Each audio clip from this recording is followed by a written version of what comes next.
Hello and welcome to a special interview for The Wire. On Saturday, Reuters released a story about how a consortium of national laboratories tasked with genome sequencing called INSACOG had forewarned the government in early March that they had high concerns about variant strains of coronavirus that were particularly contagious and which they believed were in danger of taking over the country. And that report, Reuters claimed, has either been ignored by the government or at least not properly acted upon. So today we ask, was such a warning given by INSACOG to the government, and how did the government respond? Joining me to answer those questions is a member of INSACOG, the committee that gave that warning, and the director of the Center for Cellular and Molecular Biology in Hyderabad, Rakesh Mishra. Dr. Mishra, let's start with that report released by Reuters on Saturday, which sadly has been largely ignored by the Indian media with just one or two exceptions. The report says that as far back as early March, INSACOG had forewarned the government that they had high concerns about variant strains of coronavirus that were highly contagious and were in danger of taking over the country. As a member of INSACOG, can you confirm, was such a warning given to the government in early March? Well, the way INSACOG is a consortium of 10 government labs, and nodal lab of this is the NCDC, which is related to Health Ministry, and this consortium is funded by DBT. So it's all government thing, and we have meeting every alternate day where we discuss what is happening. We submit data every day, and we try to make sense out of it. And these meetings are attended by everybody, DBT representatives, the NCDC, all the 10 labs. So 20, 30 people attend this meeting. So everybody is in loop, almost constant basis.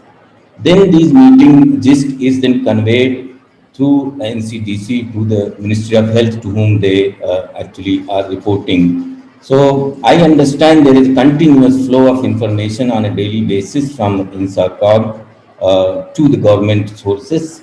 Can I interrupt, sir? Can I interrupt? Yes. Can you confirm that in early March, INSACOG communicated to the government a warning that you had high concerns about variant strains of coronavirus that were highly contagious and were in danger of taking over the country? Was such a warning given by INSACOG in early March? This concern was raised because we were detecting new variants. We were detecting UK variants in the airports and some in the community.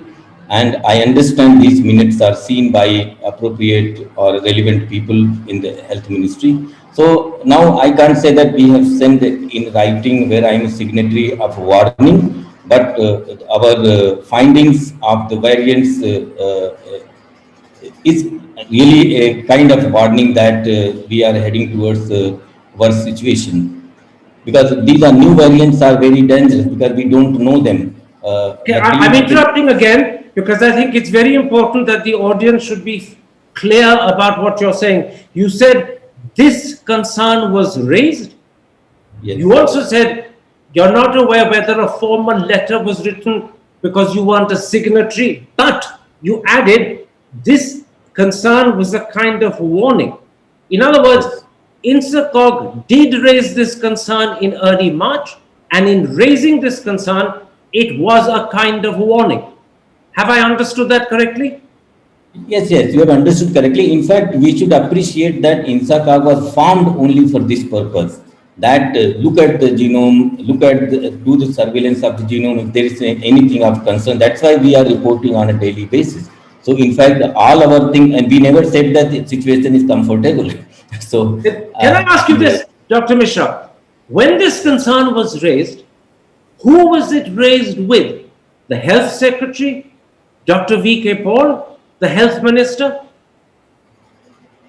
I see this because the meeting content is conveyed to the government through NCDC. So I think Dr. Sudeep Singh must be conveying it to whatever is their protocol, because all the press note, everything, they have some system to follow. So I think it goes, they have a channel, and I can think it must be going to the Secretary Health, but I may be wrong on that one.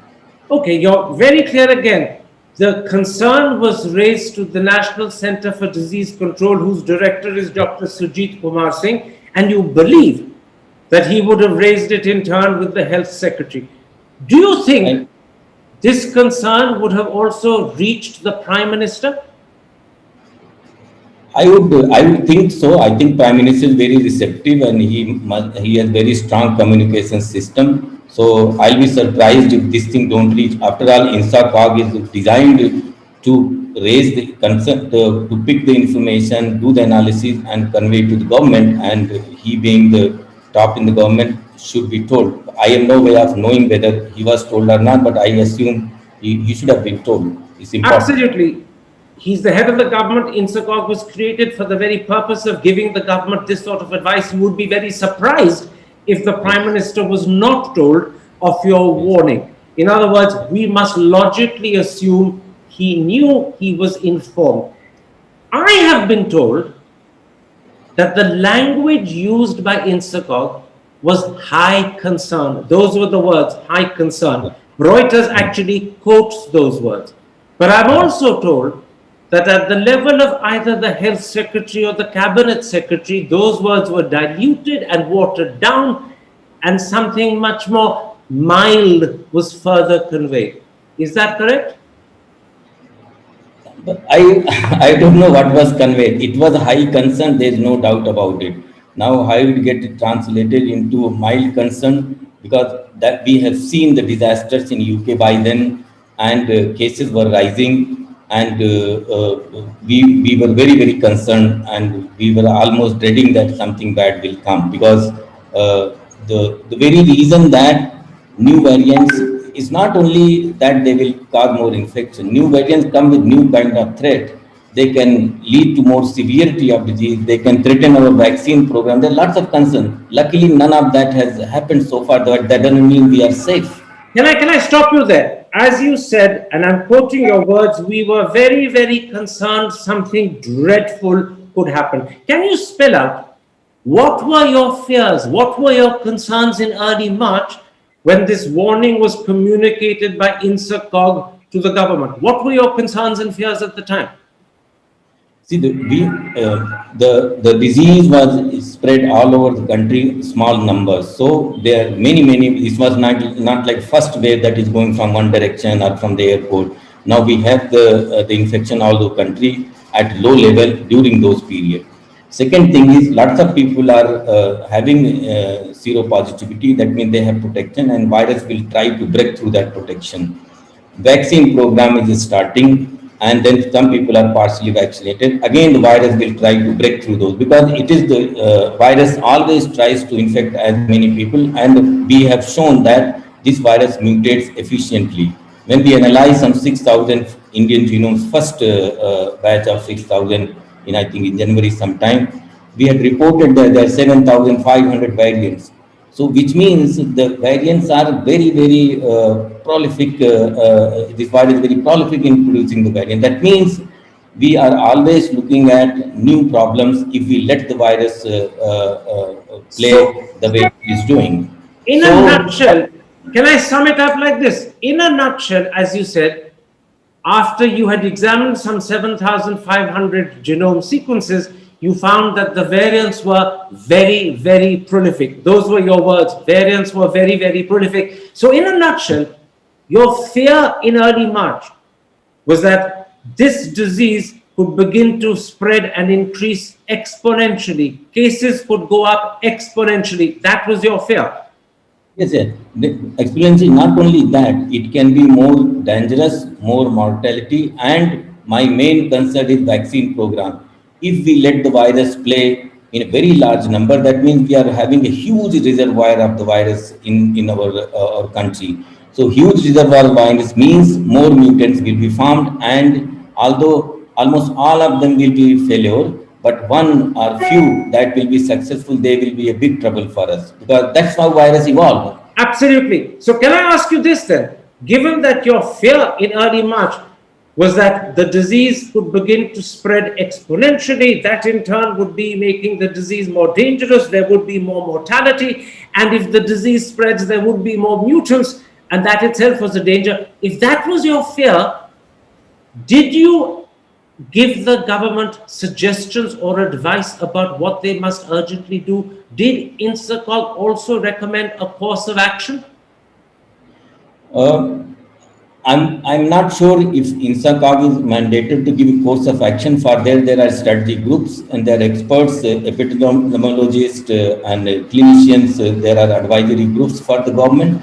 We are research institutions. Our expertise is to do the biology of this, do the genomics of this, and figure out what is happening and pass on this information. We are not equipped actually to tell what to do. It's I common sense understand. that I understand, sir. It's not part of the mandate of INSACOG to tell the government what to do, to advise the government on course of action. Your mandate is to actually examine genome sequences and tell the government that the position is becoming worrying and threatening, and that is what you did. However, the Reuters report released on Saturday quotes Sujit Kumar Singh, the director of the National Center for Disease Control, who, as you say, was the person to whom INSACOG communicated this warning.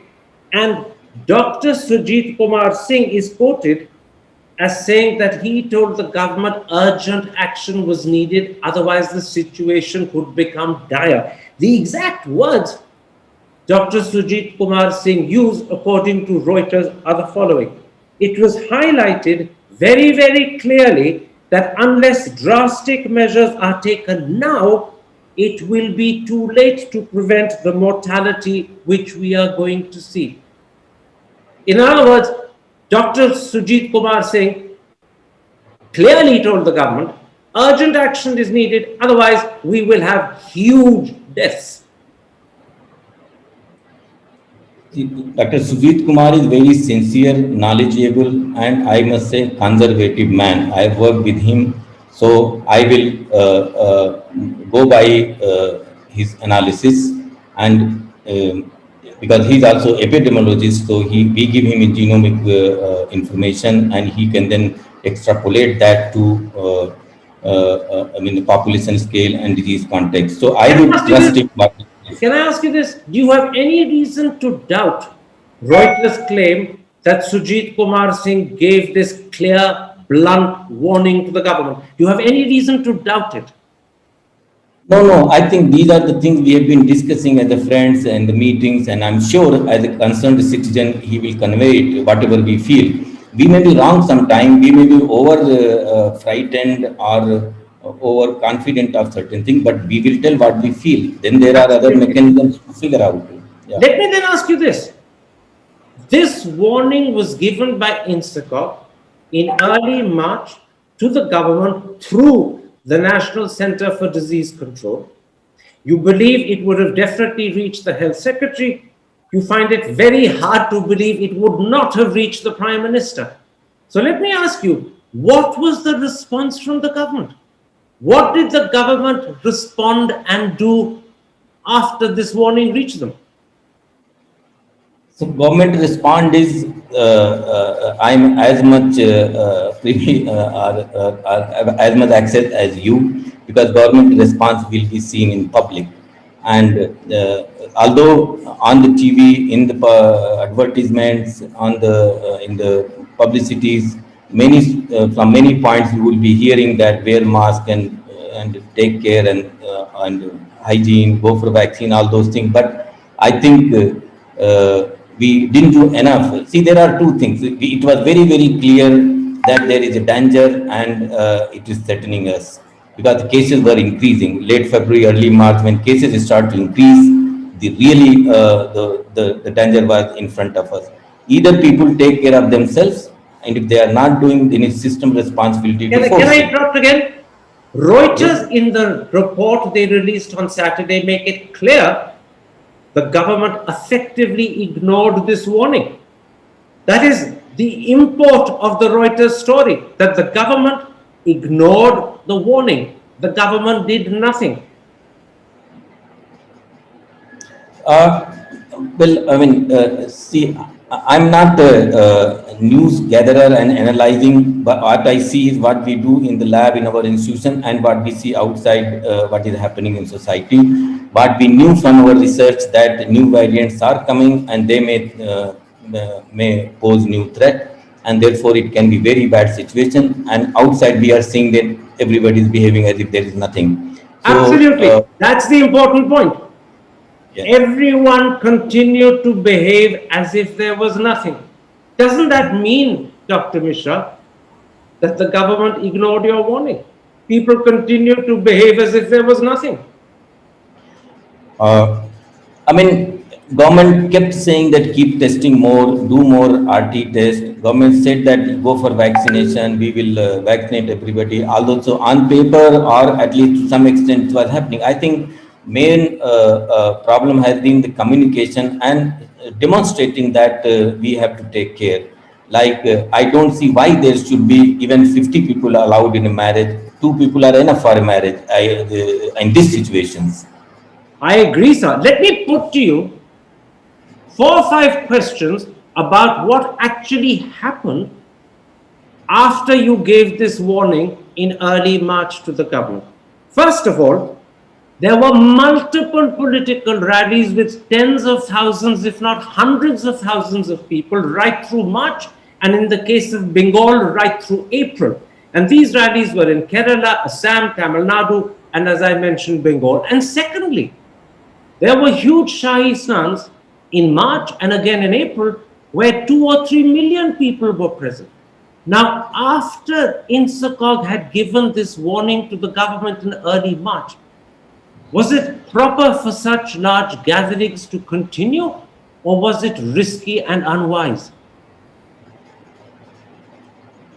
I will say even if INSACOG was not existing, these were not acceptable because the cases are increasing. With INSACOG, we knew there are the new kind of dangers are coming. I think we are going through a situation where these things can be postponed or delayed, or because I don't think these things can be done with the control numbers. I don't know what are the way out. The election may be necessary. If there is something new, one can do that. But as a common man, I think any gathering in this situation is not acceptable. It's certainly not what we expect to happen in our country. Now we have been pushed Let to really. me give you another example, Dr. Mishra. You, INSACOG, gave this warning to the government in early March. Shortly thereafter, the health minister, please note my words, the health minister of Assam publicly said there was no need to wear a mask in Assam. And then the chief minister of Uttarakhand said that faith in God and the power of Mother Ganga would keep bathers at the Shahi Shnan safe. Now, after your warning, what do you make of this sort of advice from ministers and chief ministers? I mean, I can only say that the same God has given us brain to think and do what is appropriate. And ministers saying don't wear mask is I don't think it is acceptable. I just cannot imagine that anybody in public platform should say that don't wear mask, because Karan, that's the only thing that is going to save us. How much damage will happen because of this pandemic will depend how well we use mask. Nothing else is as important today. One more question. As late as April the 17th, when coronavirus cases in the country were increasing by over 260,000 a day, the Prime Minister told a rally in Asansol in Bengal, "I've never seen so many people before." He was actually congratulating the crowd for the large numbers that had turned up, and there they were on television, without masks, without social distancing. After your warning to the government, what do you make of the Prime Minister reveling in the size of the crowd he's attracted? That's very unfortunate that first up these kinds of things were happening, election and rallies. In fact, later rallies were called off. This should have been done earlier, and yeah, it's very unfortunate that we have seen these kind of things, and we will be seeing more trouble coming because of These rallies, the result of these exposures will come after a couple of weeks or 3 weeks. So, the Prime Minister's comments in Asansol on the 17th of April, when coronavirus cases were increasing by over 260,000 a day, was unfortunate. It was an unfortunate thing for the Prime Minister to say, particularly if the warning from INSACOG had been made clear to him. And remember, that warning happened 5 or 6 weeks earlier. Yeah, so I mean, what I mean is that having an election rally and gathering of people was unfortunate. This in any situation. I mean, one can say many things, but I think very simple. I keep repeating. INSACOG warning was one thing, but when the cases are rising at this number, you just mentioned those days 2 lakhs, 3 lakh cases are going. I think we should have just frozen everything because that's the only way of doing it. You know, your advice that rallies should have been shut down, that it is impossible to hold rallies without people intermingling unsafely, that advice fell on deaf ears. Let me tell you what the Home Minister said. He was asked about the question, are rallies fueling the virus? And he said he doesn't believe there is a connection between large political rallies and the spread of the virus. And his example was, look at Maharashtra. The cases are growing hugely in Maharashtra. There are no political rallies in Maharashtra, but in Bengal, he said, where he was at the time, there is no problem. How do you, as a member of INSACOG, respond to that answer from the Home Minister? I think he was not given proper feedback and information because virus doesn't care whether it's election rally or religious rally or marriage rally or it's a bar or restaurant. Wherever there are people together, if somebody is infected, virus will jump from one to other through the aerosol. That's how it happens. There is no question that virus will not spread in election rally and virus will spread only in mall or in cinema halls. And Maharashtra has gone through multiple simultaneous things like local elections, opening of local trains, marriage parties. I mean, there have been cases where everybody, 50, 100, 500 who attended the marriage were infected. So we knew there is a more infectious bug around. And if you come together in clusters, you are going to then spread it in very, I mean, we opened a school and that's how children got affected so much. Opening schools was a mistake. This is very, very delicate question you ask. To me, it is more difficult question you ask. Children are at home in the apartment for more than a year. They are getting psychologically affected. But you open the schools, they go, they are not adults, even adults are not following COVID approved behavior. They go, they play, they have been totally frustrated. So they want to play, they even exchange masks as a friendship. So it's very difficult to control children. Opening school is a thing, but if you could manage, and we have not been able to manage, our school are crowded, teachers bring infection, then children bring infection home. That was in retrospect a bad idea, but at that time I wouldn't have said, I kept saying the same thing that opening school is important, but whether it is safe. And Can I put this to you? We've reached a situation, Dr. Mishra, where 3 days ago, coronavirus cases grew by 408,000 a day. 408,000 a day. We have epidemiological forecasts being made by eminent epidemiologists like Brahmar Mukherjee in Michigan or Gautam Menon here in our own country. And they are saying that when we peak in mid-May or the third week of May, we could touch 5 or 6 lakh cases a day. Brahmar Mukherjee says the range could be higher at 8 or 10 lakh cases a day. My question is a simple one. The BJP has announced that tomorrow, the 5th of May, they will be holding a nationwide dharna. In these circumstances, is it sensible to hold a nationwide dharna, or is it playing with the country's health? I am not aware of that. If dharna means people clustering together, that shouldn't be done. It's as simple as that, whatever may be the cause, because we have already brought miseries to people because not being able to control the rate of infection. We cannot convert whole city, whole country into hospitals. I think we have got saturation there. The only way now is to stop the spread of the virus break the chain of the virus and all out we should go for that like a war. There shouldn't be anything else happening. Only thing should be how to stop this virus, and everybody should work towards that. I think any other political thing, any other avoidable thing which are required, they can be postponed. We can settle our scores later, but at this time we have to save people, because we have seen so unfortunate thing happening, people dying for oxygen. We are not a trivial primitive country. We send our satellites to moon, we send our things to Mars, but if we cannot save people by giving oxygen, which is a trivial thing in a normal situation, that means we are got off guard, and the scale of thing has just inundated us. Said Dr. Mishra, a very important thing about the dharna the BJP plans to hold nationwide tomorrow, May the 5th.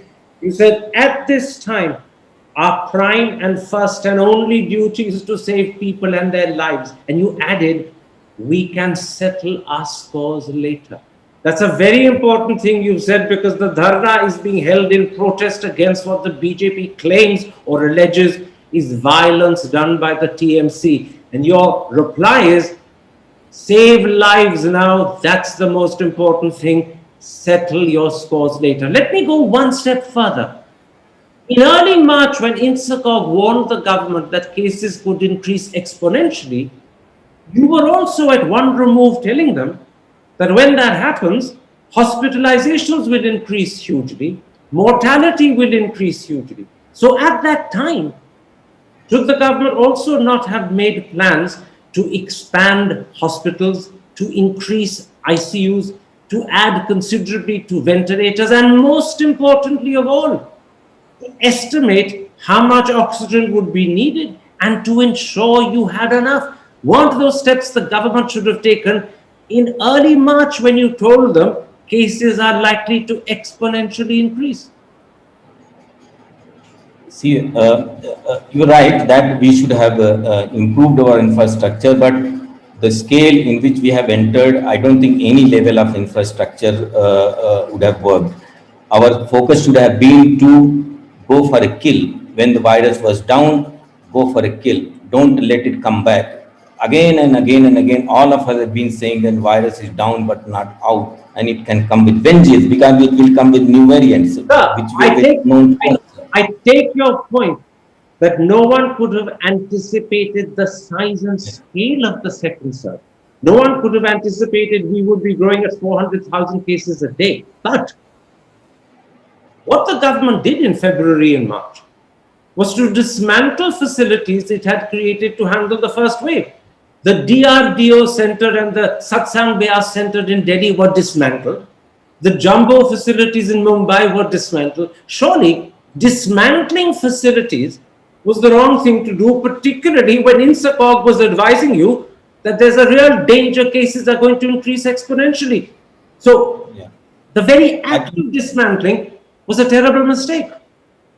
Yeah, I think that was a miscalculation. It's not only our warning. We have seen what has happened in UK, and they had to go through national lockdown, and they could manage with difficulty. And imagine they have got a very different kind of more efficient infrastructure and resources and so on.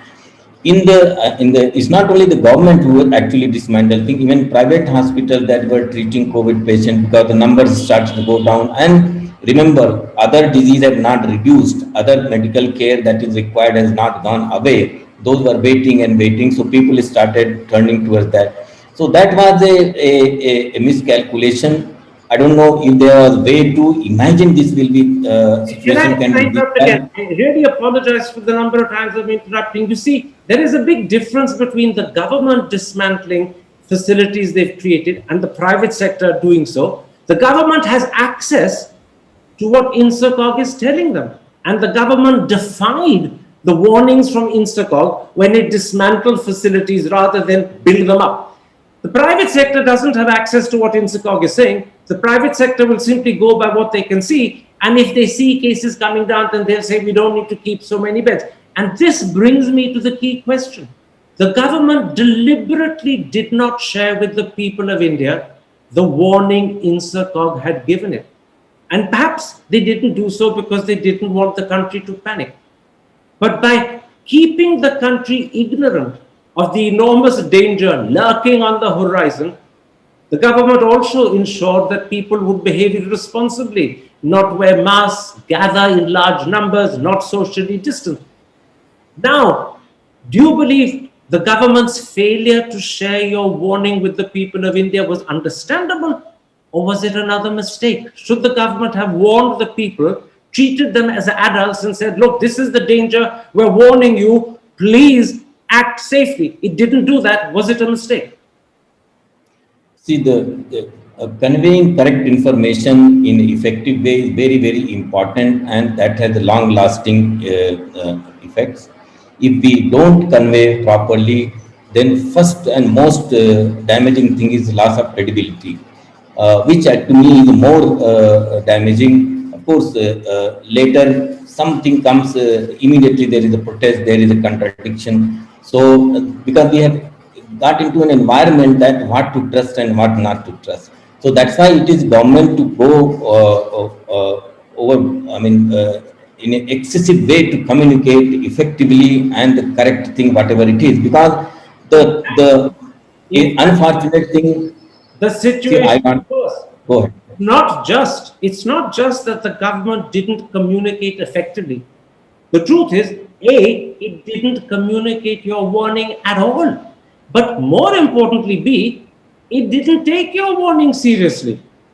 Its own behavior in terms of allowing Shahi Shnans to continue, political rallies to continue, health ministers in Assam saying you don't need masks, home ministers of the country saying that I don't believe political rallies have an impact on the spread of the virus. All of that shows the government was in denial. It had advice, it had warnings from its own scientists.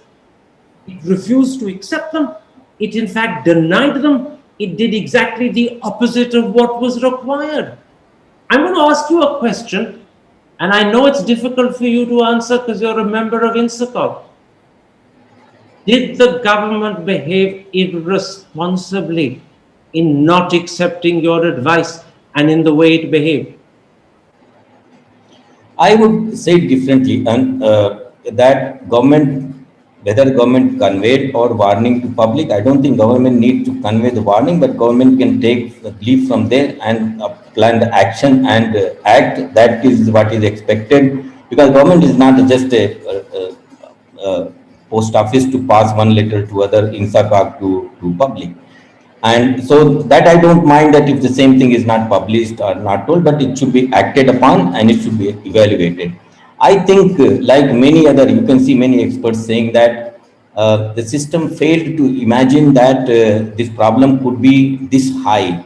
Problem is there, nobody ever denied that, except some exceptions, that corona has gone and it not come back, and that's why we are doing for vaccine. That was obvious thing. But I think to translate these informations and ideas into Can a I interrupt? strategy. Can I interrupt? Yeah. You're saying the system failed to imagine the problem could be so high, so big. I'm going to ask you Yes. bluntly one more time. Your warning that cases could increase exponentially, that hospitalizations and mortality would increase, was communicated, you believe, to the health secretary. You cannot believe it wasn't brought to the attention of the prime minister. Yet, political rallies continued, Shahi Shnans continued, health minister said you don't need to wear masks, the home minister said there's no impact of rallies on the spread of the virus. The prime minister himself on the 17th of April was reveling in the size of the crowd. I ask you again, was this irresponsible of India's politicians? I am not in a position to judge the government and politicians, but I can tell that if we have seen how New York has gone through, what Italy has gone through, what Spain has gone through, being so well advanced, every time we were been telling that if cases increase, we will have difficulties. We don't want crowding. This virus is not that dangerous. Mortality is less than 1% and so on. But if you have thousands and thousands of people, people will not die because of the virus. They will die because of the oxygen, because they will not have access to things. And that's what is happening. We should have controlled that. Whether people take the matter in their hand and take care, they have been told many times. or there should be lockdown, or there should be army on the road. I don't know. There are two. I pushed this question about whether the government was irresponsible in not responding properly to the warning 2 or 3 times. I leave it there. Let the audience judge for themselves. This is a democracy. People have a right to hear questions. They have a right to hear the answers. Every Indian has a right to come to his own conclusion. Let the Indian people decide whether the government paid heed to your warnings, responded adequately, or was in denial, and in being in denial endangered the country's health and behaved irresponsibly. Let people decide that. Let me, before I end this interview, come to the variants that are threatening the country. There are two. First, there is the UK variant, which I believe was first detected in January. Do you believe today it is the dominant source of the spread in Punjab and a major factor in Delhi as well? Yes, you're right. So in Punjab, most of the infection are, there are estimates from our INSACOG data that it may be 80-90% of the cases are UK variant, that is B.1.1.7. And there is, in fact, that is how the genomics and this kind of research tells us that this variant came from UK by travelers in certain groups. And then, so you can, it's not only the variant, actually genome data, even you can trace back this is spread to some degree. Then these people had congregations, whether it was a marriage, whether it was a farmer thing, or whether it was a political, we can't tell that. And then those participants of these congregations are clustering went to districts and all. So there are, you can see 1, 2, 3 steps of spread. And that's how so in Punjab, the UK variant is 80-90% of the cause of the spread. What about Delhi? Is the UK variant a major factor in Delhi as well? Delhi also, it is a major, I think it's 40% or 50%. These numbers keep changing, and these are only projections based on how many, you can't sequence all. But it was avoidable, this I can tell you, because in Hyderabad, we are doing, everybody who comes from abroad, they are tested, and if they are positive, their sample is sent for sequencing, and unless we know which variant it is, they are not allowed to leave the airport. And in Andhra Pradesh and Telangana, even today, UK variant is very minimal, because those people, hundreds of people have been retained on the airport because they were UK variant positive. We were the first one. Very important point you're making, Dr. Mishra. Andhra and Telangana and Hyderabad have a large number of people coming from the UK, just as Punjab and Delhi do, but Andhra, Telangana and Hyderabad were cautious and meticulous in ensuring that the UK variant did not spread.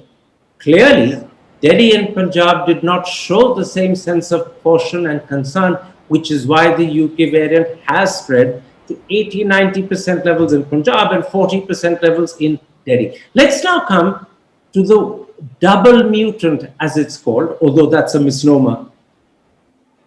It was first detected, I believe, in December. It became a cause of concern early this year. Newspaper reports say that it is both more easily transmissible and possibly more resistant to vaccines. Are those reports correct? So the 617, the B.1.617 that you are referring to, the Indian variant, it was first detected actually in October. But those are the sample collected in October. So that means it has been around for some time, and because of the controls, because of many other factors, it was not encouraged by people to spread so much. So this was around, but it was not spreading. Later in February and March, when we opened up and lots of interaction, this virus got chance to spread. Please remember, virus, no matter how dangerous or how infectious they are, they can do nothing unless we help them. Absolutely. But what about my 2 points? Yes, I'm coming to that. So these, yeah. So the Indian variant is transmissible, more transmissible than earlier ones, but probably less infectious than the UK variant, because we are seeing wherever UK variants and Indian mutant variant is there, UK variant is dominating. For example, in Delhi, it's majority this one. They can play out because, as I said, these viruses mutate very fast. later one may become stronger, one may become weaker. But at the moment, if you ask me from the whatever we understand, UK variant is most infectious. Indian one is less infectious, but more than any other. In Bengal, for example, it has completely replaced the 618, more or less. 618 was a major variant maybe a month or two back. Now it is only Indian variant, which is a 617. So it is more infectious than other, and it is also spreading its footprint in Karnataka and now in other southern states. What about the concern that 617 is more resistant to vaccines? Do you believe that to be the case? No, no, we have tested that in the lab, and both Covaxin and Covishield are protective against UK variant and double mutant. We have tested this in lab. Others have also tested. I understand ICMR has done, and even phase 3 trial of Covaxin has shown that there is resistance. But I want to your media, I really want to convey this, that we should not celebrate it. We should consider ourselves lucky, because it can happen later. A variant will come which will undermine the vaccine protection. So we have to, only thing that we have to do today is to stop this by whatever means.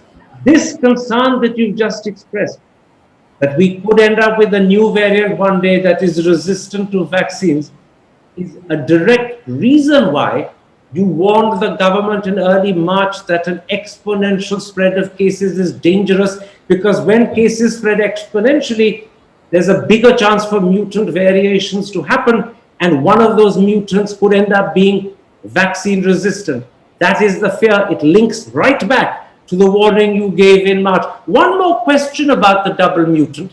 Is it the principal cause of the spread in Maharashtra?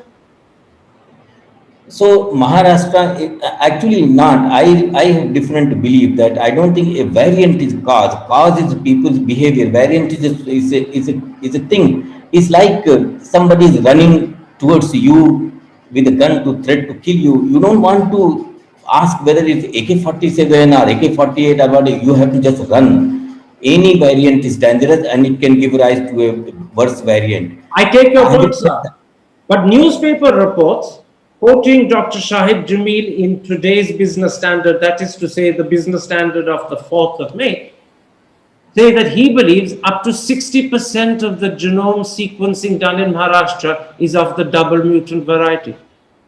That means it's spread to a fairly extensive level in Maharashtra. No, no, very fact that its footprint is increasing, that means it's more infectious than other variants. That's all. But whether it's the cause of this, if the 60% cases are because of this, 40% are because of something else. 1 month back, it was 20% and 80% was something else. So we are giving scope for the virus. This one is taking more advantage. Others are taking less advantage. And in the end, we will see this whole landscape changes. After some time, we will see one more variant will spread over. Absolutely. We're coming to the end of this interview. I have time only for one last question, but I want to underline something you said earlier. You've tested in laboratories, and both Covishield and Covaxin are effective against the UK variant as well as against the double mutant, which we know as B1617. In other words, both vaccines had in India are effective against the two variants that are spreading, the UK variant and the double mutant. My last question, in these circumstances, we're growing at something like 360,000 cases a day, but that may only be because testing on Sunday came down by 3 lakhs. You could find that tomorrow we go back to 400,000. In these circumstances, do you believe we need a prolonged nationwide lockdown, or is the present system of 1 week or 2 week regional lockdown sufficient?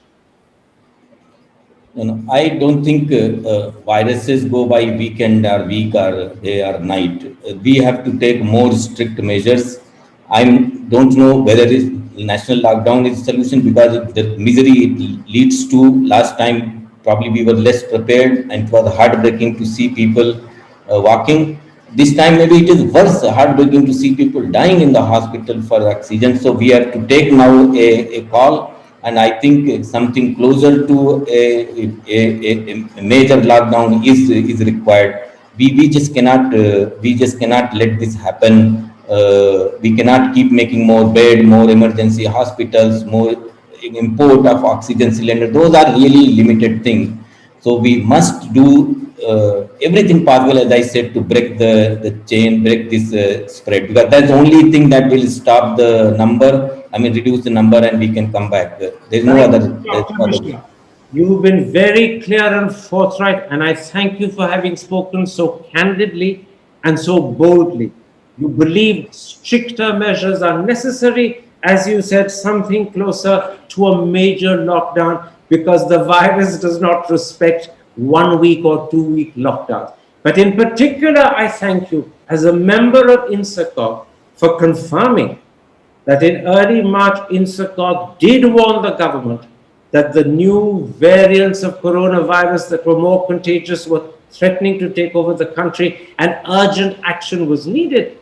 And thank you also for, in your answers, agreeing that the response from the government was a lot less than what was required. I thank you for your openness. I hope the candor with which you've spoken does not put you in any trouble. Take care, Dr. Mishra. You're an Thank you. invaluable person. Stay safe. Thank you. Thank you.